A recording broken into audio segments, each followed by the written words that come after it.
Welcome to the Man Cave Podcast with Dan Casper.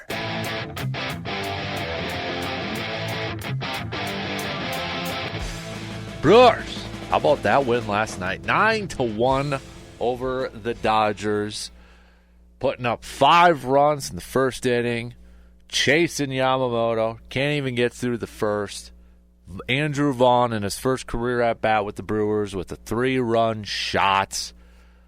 Brewers go on. And then a Freddy Peralta dominant performance. Awesome performance from Freddy Peralta. 6 innings, 5 hits, 7 Ks. No earned runs from him.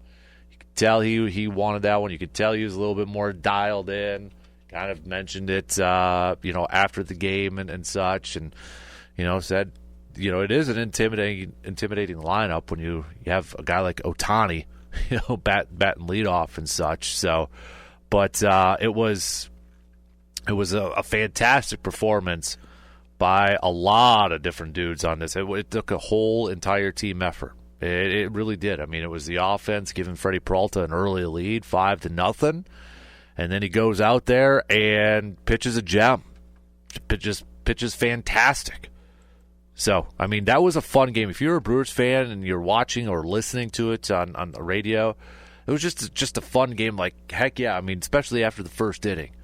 If you can't get pumped up about that and see that, I mean, you got to check your pulse then, bro.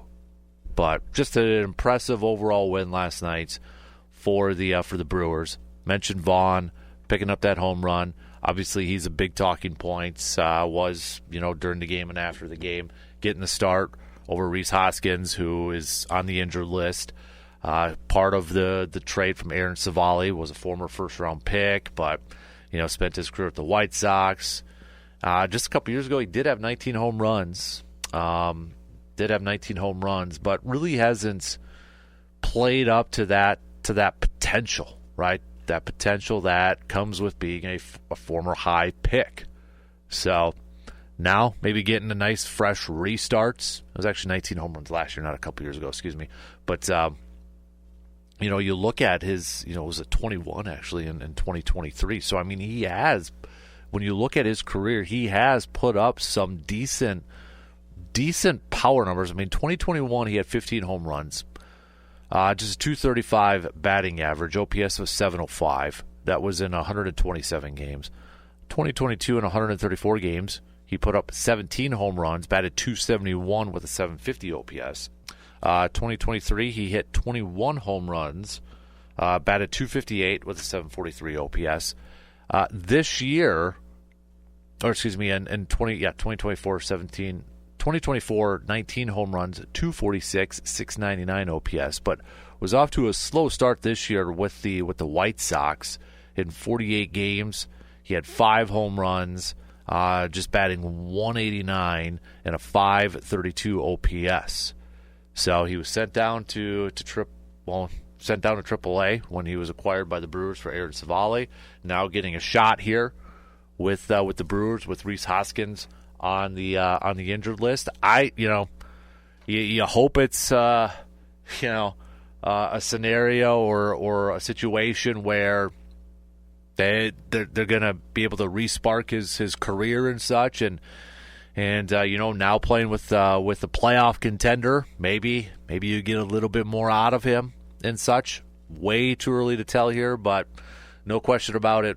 Impressive performance from him last night, and kind of setting that bar high when you go in your first career at bat and you hit a 3-run dinger.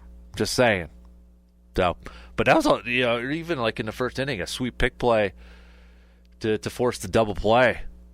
Grounder to him. Throws it to Monasterio over there covering second, able to go back to first and pick up that double play to get out of the first inning after giving up a little leadoff hit by Ohtani, who went with a grounder to the opposite side. And that was a nice, sweet pick play by Andrew Vaughn in that first inning too. So, and then Christian Yelich hitting his 18th home run of the season, which I think, given his slow start to the season, when you look at the month of April, he was hitting just 240 and just had 5 home runs. May, 245, 7 home runs.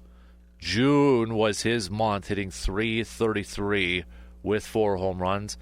A little bit of a, July 240, but 2 home runs. But I think it still kind of maybe catches some people off guard here a little bit. Oh, man, he's got 18 home runs. He's got 63 RBIs, a little bit higher than I kind of thought they would be. I'm kind of that. I'm like, oh, yeah, dude's approaching 20 home runs by the All-Star break. He's approaching. He's showing some pop. He's showing some power this year. More home runs at this point heading in the All-Star break than he had last year. Definitely not hitting as high an average as he was at this point last year. But Yelich is providing that power in the middle of the lineup.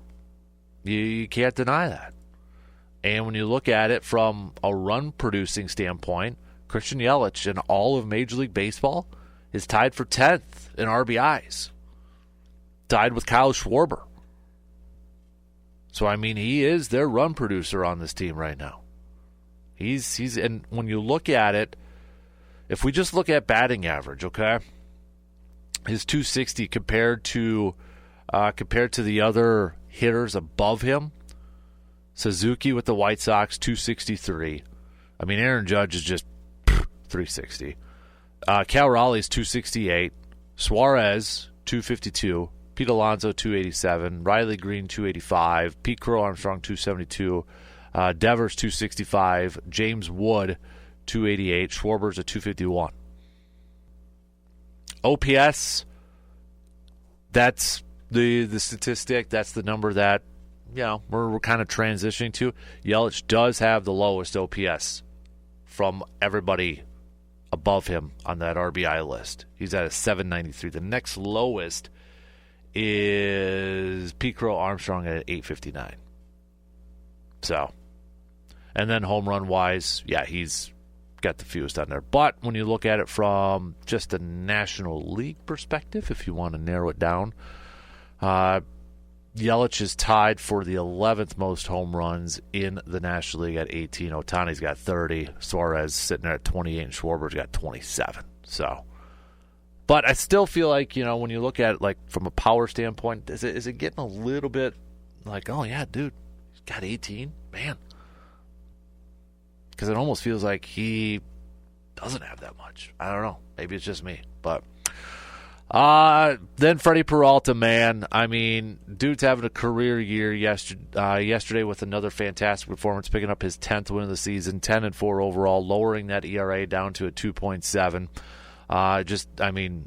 Peralta's been the most stable starting pitcher in this rotation, most consistent starting pitcher in this rotation for the Brewers. And no question about it, he is the most deserving all-star probably on this team. But he's been having a fantastic year. And, going back to a conversation, I hate talking about this at this point in time, and I don't think it'll happen before the deadline. I hope not. But, I mean, if it comes to that point in the offseason where the Brewers decide to move on from him and try to get something in return, if he keeps pitching this way and keeps putting up those numbers, you would think it would be a big return. But, man, I don't think you do. I don't know. I don't know. I don't know what I would do in that situation, to be honest with you. But dude is having a fantastic year and a career year so far. But another fantastic performance from him. I mean, 3 wins in a row now for Freddy Peralta? Is it 3 wins in a row? Let me bring it up just to double check. Actually, no. It's more than that. 1, 2, 3, 1, 2, 3, 4. 5 wins in a row in his last 5 starts.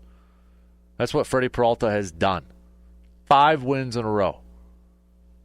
That goes back to June 13th against the Cardinals. He went 6 innings, 1 earned run. Against the Cubbies, 5 innings, 3 earned runs. Against the Pirates, 5 innings, 3 earned runs. Mets, 6 innings, 2 earned runs. And then yesterday, 6 innings, 0 earned runs. And it was kind of a typical Freddie outing, too. Goes to 6 innings, but his pitch count's near 100. 98 pitches. That's the one one of the downfalls with Freddy Peralta, and we've talked about it before, but that is one of the issues with Freddy Peralta. He does get that pitch count up fairly high without going too deep into a game. I think he's gone past 6 innings. Is it just one time this season? Yeah, just one time this season. Freddy Peralta went past 6 innings, and that was back on April 2nd against Kansas City when he had 8 innings and just 97 pitches, though. But other than that, he has not gone past 6 innings at any point this season. And that's one of his downfalls. You'd like to see him maybe consistently try to push to get to 7 innings, or at least get 6 1/3 or 6 2/3. But he racks up the pitch count fairly early in his outings. But overall, it's been a solid year from Peralta. There's not a whole lot to complain about him at this point in time. And then we'll see what tonight brings. Mizz, how will he bounce back after his performance against the Mets? His chance now has to come from the Dodgers, this lineup with the Dodgers. The Dodgers team, in the last 2 games, struggling. They get swept by the Astros. They lose last night to the Brewers. Can the Brewers try to tag Brewers offense, tag some more runs early in the game, and give Mizz some early run supports?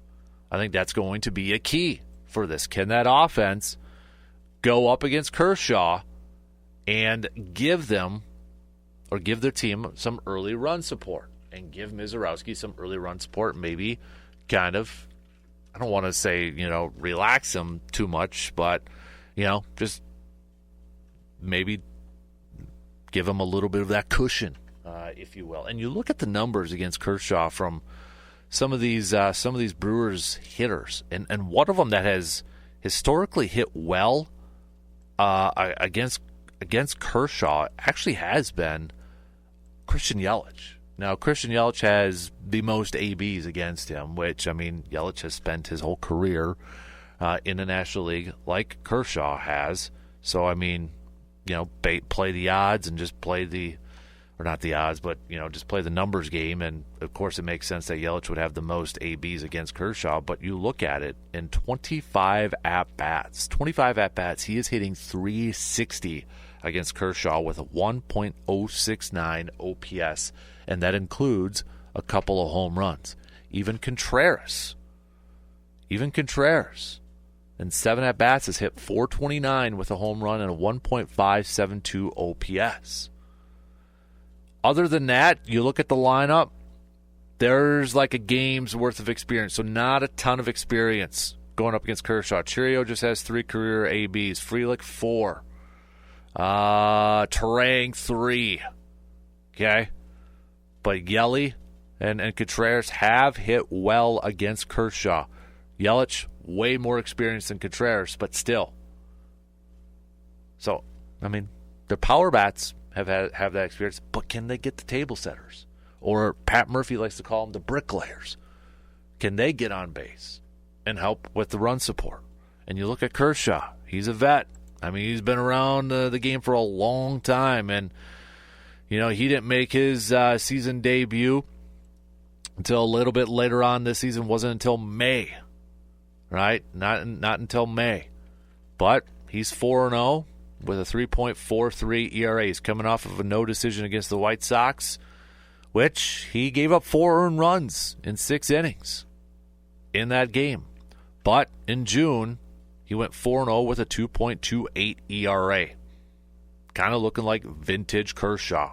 And if it wasn't for his first game against the Angels back on May 17th, where he gave up 5 earned runs in a no decision, those numbers would probably look pretty darn good in May too, because the 2 games after that against the Mets, no earned runs, just a couple innings, and 1 earned run in 5 innings against Cleveland. So we'll see how Mizz does against this lineup. And I know, if you kind of break it down, the Dodgers' offensive lineup as of late, maybe not putting up the power numbers that they were earlier, but overall they're still a fantastic offense that we went through, just yesterday with some of the numbers and how they're ranked. And, of across the regular season and such. So, I mean, they're still a big-time threat, offensive threat. And I think this is a good test for the Mizz, for Mizorowski. I'm anxious to see how he does against them. I'm anxious to see how he bounces back after a poor performance against the Mets. You know, his first 3 starts, people singing the praises of Mizorowski, and rightfully so. Build the statue for him already, for crying out loud. He has a hiccup. I think, you know, we knew it was going to happen. We just didn't know when it was going to happen. He was going to have one of those games. And it happened against the Mets. Now, how does this young flamethrower bounce back? How does he react? How does he go out there and showcase what he did maybe his first 3 starts of his career? And how does he do it against a lineup like the Dodgers? I hope Peralta is kind of mentoring him and helping him out, you know, maybe a Quintana and such to prepare for a lineup like this when, you know, you got Ohtani, Mookie Betts, and Freeman as your first 3 hitters in that thing. I mean, that's got to be pretty intimidating for a youngster, for a 23-year-old starter. So I hope the veterans are at least, you know, kind of mentoring and maybe helping them out, help to prepare for this. But I'm anxious and I'm excited to see how Mizorowski not only does against this lineup, but again, how does he bounce back from a poor performance against the Mets? Got to move on from it. Got to do your next start. And speaking of poor performances here as of late, Joey Ortiz benched again, second day in a row, not in the starting lineup. And Pat Murphy was pretty blunt about the reasoning of why Joey Ortiz has not been in the lineup. The manager's pissed. Quote, the manager's pissed. I went on to say, I want him to give me his best approach at the plate. We've given him a lot. We've played him every day, and we need him. And he can't just have lapses at the plate like that. He's got to fight through that. It's not an injury. It's just simply Pat Murphy not happy with Ortiz's approach at the plate. And specifically, I think if you look at like Saturday's game against the Marlins, right? And there's other examples too, but a recent one. Ortiz watched 3 strikes down the middle. Then he swung at 2 pitches that were way out of the zone on Saturday. If you want to do some analytics, his swing rate this year is at 59%, while the league average is at 67%. So, I mean, it hasn't been good offensively, and this is a guy, you know, I don't know if C-Bomb's listening and such, but, you know, early part, a lot of people chimed in saying, Ortiz, you can't keep him in the lineup. Got to move on from him. And then he had that month of June where he was just on fire. Then you had people say, man, maybe I was wrong about Joey Ortiz. But now he's kind of back in a little bit of a slump here. And as Pat Murphy said, Pat Murphy's pissed at him. He's upset with him. Wants him to have better quality at-bats. Now, Murphy did something similar last year to Jackson Chourio. Remember? Earlier on in the season, Chourio was kind of benched. I think the quote was, he has to learn to be a major leaguer. And he was struggling at the plate offensively. Pat Murphy sat him down for a few games. Ended up working. Chourio went on to have a great finish to his season. Top 3 in Rookie of the Year voting. Will it work for Joey Ortiz? Nobody knows. We don't know. Won't know until he's back in the lineup. And he will be back in the lineup. That's one thing that Murphy has done with his players, as he has given them chances. And he has given them chances to bet on themselves, to prove to the team and to prove to themselves that they belong in the lineup. When Murphy was asked what he wants to see from Ortiz, during these days on the bench, Murphy said conviction. I want to see conviction when he gets back in there. Like, I'm not letting this happen. I have a responsibility. I don't have to get results, but I have to be convicted. I have to be ready. I have to be clear-headed, and I have to be ready to fire. What do you think about Pat Murphy being open and honest about this? At times we've asked about, hey, should Pat Murphy have said that in the media? Because you don't hear coaches or managers say this so much. You hear them be so political in their answers, where they don't want to have a soundbite. They don't want one of their quotes to be thrown out there and spread across the media wildfire. But again, I as a fan, I appreciate the open and honesty. For my job, I really appreciate the open and honesty from Pat Murphy. I think it's awesome. At times we get so frustrated at coach speak. I understand coach speak. I understand the purpose of coach speak, because, maybe coaches don't want to start a media wildfire and maybe give the impression that they're throwing one of their players under the bus, because we know how things can spread in a media landscape. We know. Murphy, he's just so open and honest. And honestly, I feel like, maybe not for every player, but I feel like for a lot of players, they respect that. Maybe some don't. Some players may not appreciate it. Not everybody's going to be the same. I mean, put yourself in Ortiz's shoes. Everybody might be a little different. Maybe you wouldn't appreciate the manager being open about it. Maybe you'd be like, dude's not wrong.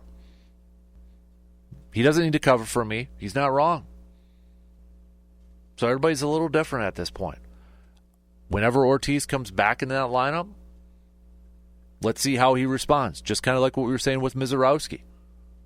How does he respond after coming off of a poor outing in his young career? And he's got to do it against a very, very, very, very good offense. How do you respond? How does Ortiz respond to this? And let's be real, whenever he is, if it's today or the next day that he's back in that lineup, he's got a short window to do so because trade deadline's coming up. If he gets back in that lineup today or the next couple days and it continues to be some poor quality at-bats, maybe that puts more pressure on Matt Arnold and the front office to find a replacement for him. So he doesn't have a ton of time to kind of maybe showcase that he's fixed some stuff. Speaking of additions by the trade deadline and such, do you agree with Jeff Pass that the Brewers are one big at-bat, one big bat away from being a legitimate World Series contender? Let me know your thoughts. Quick break. We'll be back. Finish up the first hour after these quick words. Do you agree with Jeff Passan, who told Willie and Tausch yesterday that he believes the Brewers are just a power bat away from being a legitimate World Series contender? Yay or nay? In our latest 715 Speaks poll question brought to you by Post Glass and Mirror, a little over 50% of you said yes, you agree. A little over 30% of you said no, which I would assume you believe that they need more than that. And it was around 15% of you that said they're already one. They're already a World Series contender. Which side are you on? Which side are you on? Do you feel like they're one bat away? Do you feel like they need more than that? Or do you think right now they're already a legitimate World Series contender? I would probably fall in the category that, yeah, I want another bat. I want another power bat. Whether that's coming from the left side of the infield, or maybe another outfielder with the news of, Garrett Mitchell going to be out for a while. I know Blake Perkins potentially is going to be here soon, but, he's not a power bat. I don't know about the first base situation. I don't want to, crown Vaughn right now after one game. And, I know he's in his history with the White Sox. He's been double digits in the teens and one time over 20. But I don't want to crown him. I would agree. I would agree with the majority that I think they need another power bat. Starting pitching, I think they're good. They're set. Bullpen, maybe another arm in there too. What playoff contending teams wouldn't want another bullpen arm? I mean, that just seems like a foregone conclusion. But I would say a power bat right now is the biggest need, whether it's from the left side or maybe it's another infielder. They need that in their lineup. Yelich is providing some power. I think you do have to factor in Contreras. How much is that finger injury affecting his power a little bit? I think you do have to throw that into the conversation. So I wouldn't mind another power bat, maybe bat and cleanup, a little bit of the order, maybe in the fifth spot, somewhere in there. Get a little protection for Yelich in that lineup. What would be my ideal lineup? Would it be like Sal at leadoff, Chirio at 2, Yelich at 3, Contreras at 4, and then maybe you bring in another power bat at 5, somewhere around there. Or, maybe you bring your power bat in and he's batting in that 4 spot, then you put Contreras at 5. So, just need another power threat in that lineup. I think they at least need that to be. Now, when we say a legitimate World Series contender, you could say, okay, they've got the pieces. They've got all the pieces that they need to win a World Series. Can you say that right now about this Brewers team? 91 games into it, 51-40. Can you say right now that they have all the pieces needed to win? I don't think I can. And I think they need that one power bat. At least one more power bat. Then we're cooking. Then I think we can have that conversation. And I think it's regardless if it's from an outfielder or left side of the infield. I feel like, just me personally, I feel like there's going to be more options coming, available from an outfielder. With third base, I mean, Dodgers, I know they've had a Max Muncy injury and Yankees and such. It might be harder to find a third baseman or shortstop, so maybe it's coming from the outfield. Who knows?